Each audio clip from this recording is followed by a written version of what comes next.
ఈరోజు కనుక నేను ఆయన కనుక వదిలేస్తే, ఆయన కనుక వెళ్ళిపోతే నా జీవితం అదే స్థితి, 30 సంవత్సరాలు అదే స్థితి, ఇంకా తర్వాత అదే స్థితి, మరణించినా ఉపయోగం లేదు, ఇంకా నేను బ్రతికి వేస్ట్ అనుకున్నాడు. వెలుగెత్తి అరిశాడు, ఆశ కలిగాడు, వెలుగెత్తి అరిశాడు. ఈరోజు నీ కేక వెనక ఒక ఆశ దాగి ఉండాలి. ఏం ఆశ దాగి ఉంది? ఓసారి నీ పిల్లల్ని చూస్తావా? ఓసారి నీ భర్తను చూస్తావా? ఓసారి నీ భార్యను చూస్తావా? వారి వైపు చూసి నువ్వేం చేయాలనుకుంటున్నావో, నువ్వేం పొందుకోవాలనుకుంటున్నావో దేవుని కొరకు కేక వేయాలి. నీ కొరకు దేవుని వేడుకోవాలి. కేక వేసేవాడిగా ఉండాలి. ఆ కేక వెలుగెత్తి అరిచేవాడిగా ఉండాలి. అంతేకాదు కానీ ఆశ కలిగి కేక వేయాలి. హల్లెలూయా. ఈరోజు ఎంతమంది ఆశ కలిగి కేక వేస్తున్నారు? ఒక ఆశ పెట్టుకోవాలి. అరిచామంటే అరిచాం కాదు, ఒక ఆశ పెట్టుకోవాలి, ఒక కోరిక కలిగి ఉండాలి. నా జీవితంలో నాకు ఇది లోటు అయ్యా. ఆయన అన్నాడు, బాబు వాడిని తీసుకురండి. తీసుకొచ్చారు, మొత్తాన్ని తీసుకొచ్చారు. ఏం కావాలి? ఏం కావాలి నీకు? యేసయ్య కూడా అడుగుతాడు. అరే మనం ప్రార్థన చేస్తే ఉపయోగం ఉందా? మరి నీకేం కావాలి? నువ్వు అరిసావు కదా, నువ్వు ప్రార్థన చేసావు కదా, నీకు ఏం కావాలి? ఇది పాయింట్. ఏం కావాలి? నీ ఆశ ఏదైతే ఉందో, నువ్వు దేని కొరకైతే ఎలుగెత్తి అరుస్తున్నావో, దేని కొరకు ప్రార్థనకు వస్తున్నావో చాలామందికి తెలియదు. ప్రార్థనకి ఎందుకు వస్తున్నామో తెలియదు. ఏదో వాడుకు చొప్పున ప్రార్థనకి వెళ్తున్నామండి. ప్రార్థనకు వాడుకు చొప్పున ప్రార్థనకి వెళ్ళటం కాదు. 4 జాతులు వస్తారు. వాక్యం వినే జాతి ఒకటి, ఆహారం కొరకు వచ్చే జాతి ఒకటి, విమర్శించే జాతి ఒకటి. అంతేకాదు కానీ ఇంకొక జాతి, ప్రియులను గమనించండి, ఇలా జాతులు వస్తారు. వాళ్ళలో నువ్వు ఏ జాతిలాగా ఉన్నావు? పోనీ ఎలాగైనా పర్లేదు, ఆశ కలిగి దేవుని సన్నిధికి రావాలి. ఏ ఆశ అయినా సరే. ఆయన అడుగుతాడు, ఏమిటి, ఏం కావాలనుకుంటున్నావు? చూడండి అన్నమాట. అంతటి యేసు నిలిచి వాని ఎత్తుకు తీసుకొని రమ్మనను. వాడు దగ్గరకు వచ్చినప్పుడు ఆయన, నేనేమి నీకు చేయగోరుచున్నావు అని అడుగగా, వాడు, ప్రభువా చూపు పొందగోరుచున్నాను. ఏమిటి చెప్పండి? అనుకున్న ఆశ ఏమిటి? చిన్న ఆశ. చిన్న ఆశ. ఏమిటా చిన్న ఆశ? చూపు. నా బ్రతుకంతా గుడ్డి జీవితం అయ్యా, నా బ్రతుకంతా అంధకారంలోనే బ్రతుకుతున్నాను, నాకు వెలుగును ప్రసాదించు. ఈరోజు కూడా చాలామంది అంధకారంలో బ్రతుకుతున్నారు. బ్రతుకుతున్నామంతే. అందుకే నా జీవితంలో వెలుగును ప్రసాదించు. హైందవులు కూడా అంటారు, అస్తోమా జ్యోతి, చెప్పండి, సమతోమా జ్యోతిర్గమయ్య కదా. అనగా అసత్యంలో బ్రతుకుతున్నాం, చీకటిలో బ్రతుకుతున్నాం. మమ్మల్ని వెలుగులోనికి, సత్యంలోనికి మమ్మల్ని నడిపించు ప్రభువా. కాబట్టి ఈ గుడ్డివాడు ఏం చేస్తున్నాడట? నన్ను వెలుగును ప్రసాదించు, నేను చీకటిలో బ్రతుకుతున్నా, వెలుగు ప్రసాదించు. దేహానికి ఏమిటి వెలుగు చెప్పండి? దేహానికి ఏమిటి వెలుగు? కన్ను. మన దేహానికి వెలుగు ఇచ్చేది కన్ను. ఆ కన్ను వెలిగించబడాలి. ఈరోజు చాలామంది కన్నులు వెలిగే ఉంటున్నాయి, కానీ ఆత్మీయమైనటువంటి కన్నులు వెలిగించబడటల్లా. ఆ రోజు సేవకుడు వచ్చాడు. సేవకుడు యొక్క దాసుడు బయటకు వచ్చి చూసి పరిగెత్తుకుంటూ లోపలికి వెళ్ళాడంట. పరిగెత్తుకుంటూ లోపలికి వెళ్ళి, బోధకుడా,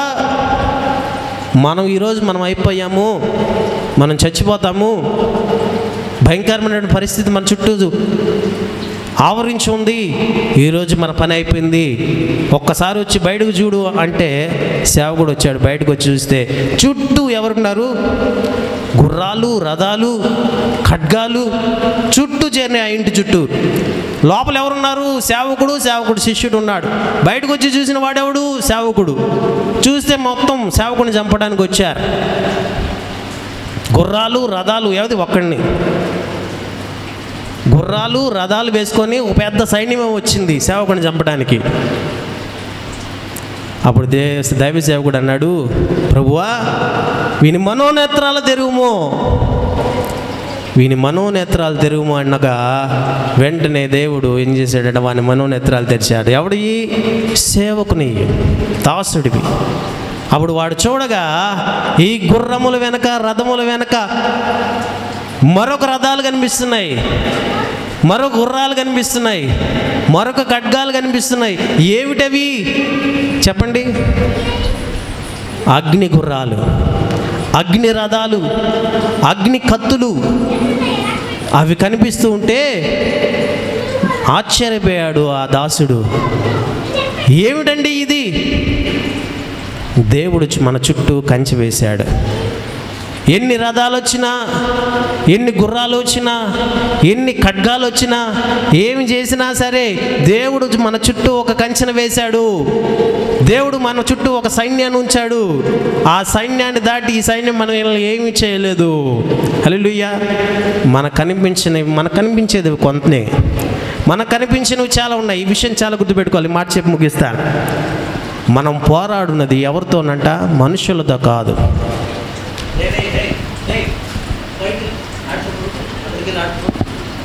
కూర్చోండి, లేదా ఆడుకోండి, బయటికి ఆడుకోండి, వెళ్ళండి, కాసేపు అయిపోయింది.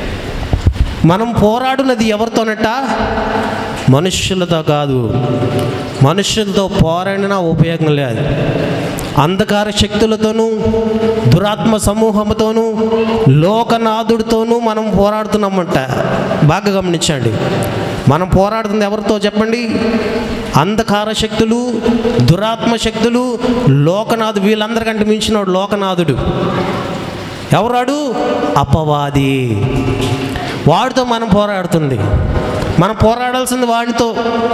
ఈ మనుషులు ఎవరు చెప్పండి? అంటే పోయేవాళ్ళు కదా. ఈ మనుషుని ఎలా పోల్చాడు? నీటి మీద బుడగలాగా, గడ్డి పువ్వులాగా, అలా ఆవిరికి వచ్చేటువంటి పోయేటువంటి ఆవిరిలాగా, ఇంకా గాలికి చెదరగొట్టి పొట్టులాగా చాలా ఉన్నాయి, చాలా సూక్ష్మమైనవి. ఎవరు ఈ మనిషి?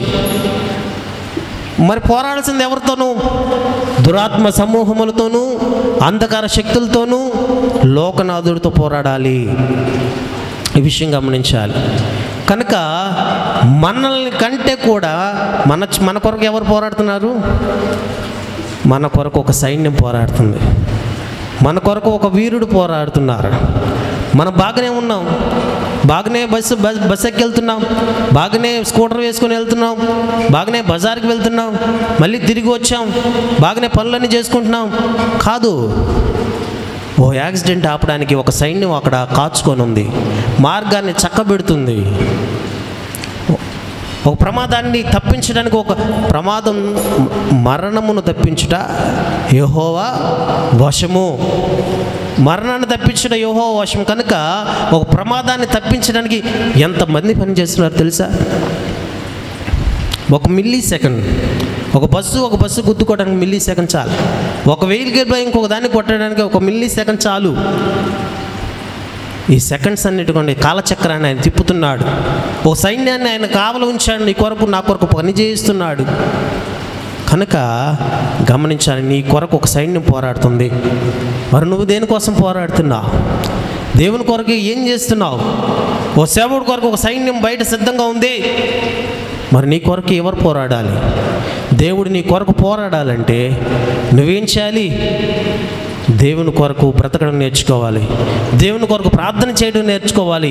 నీకు ఇచ్చినటువంటి బాధ్యతని భూమి మీద సక్రమంగా జరిగే దానికి కృషి చేయాలి. నీకు భర్తగా బాధ్యత ఇచ్చాడా? భర్తగా మంచి పని చేయాలి. భార్యగా బాధ్యత ఇచ్చాడా? భార్యగా పని చేయాలి. బిడ్డలుగా తల్లిదండ్రులకి బాధ్యత కలిగి ఉన్నావా? మంచి బాధ్యత అంటే బిడ్డలుగా బాధ్యత. ఏ బాధ్యత ఇచ్చినా సరే, సేవకుడిగా బాధ్యత ఇచ్చాడు, సేవకుని బాధ్యత, పరిచారకుడిగా బాధ్యత. ఈ బాధ్యతలను నెరవేర్చాలి. అంతేకాదు కానీ దేవుని కొరకు బ్రతకడం నేర్చుకోవాలి. ఈయన ఏం కావాలనుకున్నాడు? చూపు కావాలనుకున్నాడు. నువ్వు కూడా ఏం కావాలనుకోవాలి? నీకు ఏదైతే నీ జీవితంలో ఒక లోటు ఉందో, లోపం ఉందో, నీకు ఏదైతే అవసరం ఉందో అవసరతను గట్టిగా బలంగా వెలిగెత్తారు, అడ్డు బండలన్నీ కూడా నీకు కనిపించకుండా పటాపంచులైపోతాయి. ఆవగించేంత విశ్వాసం ఉంటే చాలు, నీకు ఎదురుకున్నటువంటి బండ ఏదైతే ఉందో అడ్డుగా ఉంది, యేసయ్యకి నీకు మధ్య ఒక బండ అడ్డుగా ఉంది, అది ఆపుతుంది, నీ స్వరాన్ని ఆయన వినపడకుండా చేస్తుంది. ఆ బండ యేసు నామములో పోతుంది. ప్రార్థన చేయి, కేకలవి. అప్పుడు ఏం చేశాడు? అప్పుడు ఏం చేశాడట? ఈ అంత చూడండి 41:42 యేసు చూపు పొందుము, నీ విశ్వాసము నిన్ను స్వస్థత పరచునని వానితో చెప్పాను. హల్లెలూయా. ఇప్పుడు ఏం చేసింది? ఏం పని చేసింది ఇక్కడ? విశ్వాసము, ప్రార్థన, విశ్వాసము, ఇవి రెండు లేకుండా అద్భుతాన్ని చూడలేం. నీ ప్రార్థన ఎంతదై ఉండాలి? పెద్దగా ఉండాలి. నీ విశ్వాసం ఎంతగా ఉండాలి? చిన్న ఆవగించ చాలు, అద్భుతాలు చూస్తావు. ఏం జరిగింది ఇక్కడ? నీ విశ్వాసము నిన్ను స్వస్థత పరిచింది. ఈరోజు ప్రియులారు గమనించండి, దేవుని మాట్లాడుతున్న నువ్వు నేను. ఒకటి, దేవుడు గనక నీ ముందుకు వచ్చి నిలబడితే ఆయన గుర్తించేవాడుగా ఉండాలి, ఆయన గురించి తెలుసుకునేవాడుగా ఉండాలి.